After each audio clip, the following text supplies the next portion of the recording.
be. Ah! Oh! Oh!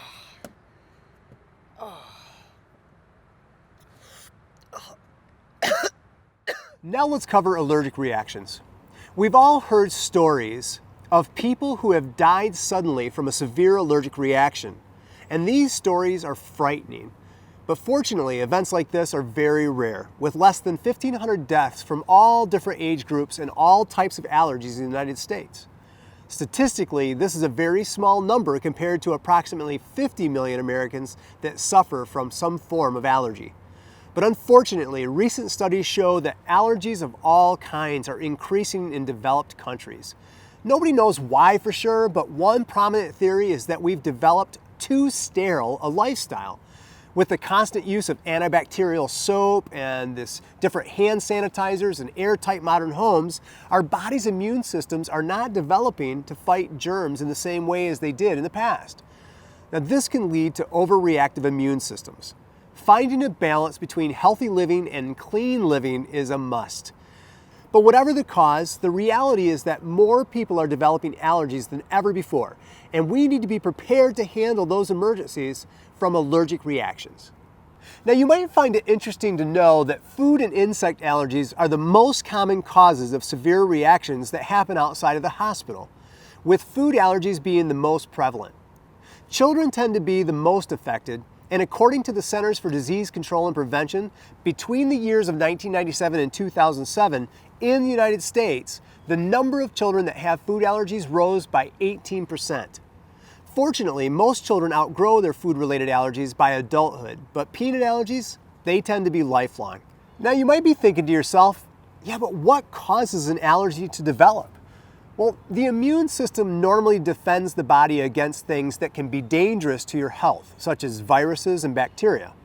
A healthy immune system keeps a person from getting sick when harmful germs find their way into the body by attacking and destroying the germs. An allergy results when the immune system mistakenly targets and overreacts by attacking a normally harmless substance that's been eaten, inhaled, injected, or has contacted the skin. This substance that causes an allergy is called an allergen. An allergen may have been introduced to the body many times before without any trouble at all. But at some point, for some reason, the body flags it as an invader and triggers the immune system to attack the allergen. The body will remember that specific allergen by producing antibodies that will be ready to go into action to attack the allergen as soon as it enters the body. This is the reason that an allergic reaction is often more severe the second or even the third time when it happens. Now, when the immune system attacks an allergen, high quantities of histamine and other chemicals are released into surrounding tissues. And depending on the part of the body involved, the histamine and chemicals cause itching, hives, rash, sneezing, it can form wheezing, it can make swelling, a runny nose, nausea, and even more symptoms than that. Now, a serious allergic reaction that can be life-threatening is called anaphylaxis. This is a severe, sudden reaction that affects many parts of the body all at the same time. And it typically begins within minutes after an allergen is introduced to the body. This severe allergic reaction can cause the body's vessels all over the body to dilate. In other words, they open all the way up and cause anaphylactic shock. The full opening of the blood vessels causes a sudden drop in the blood pressure, and the brain and the other vital organs become oxygen starved. Anaphylactic shock will cause death if it's not treated.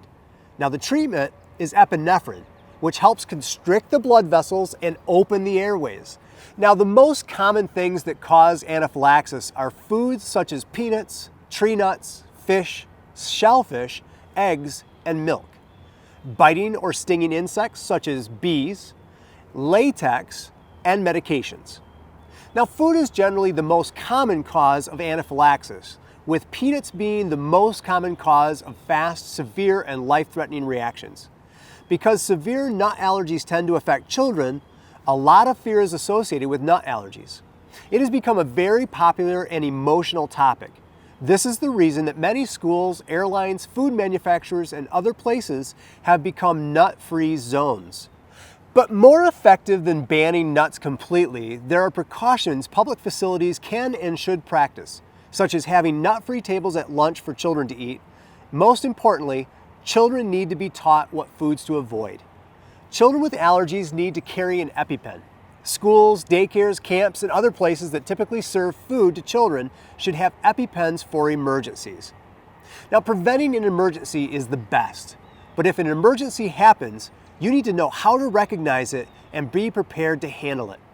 The following signs and symptoms would indicate a person is going into anaphylactic shock: trouble breathing, wheezing, tightness of the throat, an itchiness on the tongue, swelling of the face, eyes, lips, hives, itching, flushed or pale skin, rapid heartbeat, low blood pressure.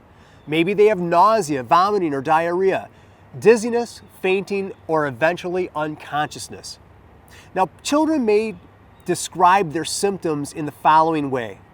They may say things like, "It feels like something's poking my tongue," or "My tongue is tingling. My mouth itches. My tongue feels like there's hair on it. My mouth feels funny. There's something stuck in my throat." They might say things like, "My lips feel tight," or "My body feels weird all over." And if you recognize any of the signs and symptoms of anaphylaxis, don't wait for signs and symptoms to get worse. Call 911 immediately. And if it's available, assist with or administer an auto-injectable epinephrine, such as an EpiPen. Keep the person calm. Have them sit down and be in a position of comfort while you're waiting for the ambulance. Let them sit in a position that's easiest for them to breathe. Typically, this is sitting up and leaning forward. And if the person feels faint or is not fully conscious, lie them down, elevate their legs, and keep the person warm.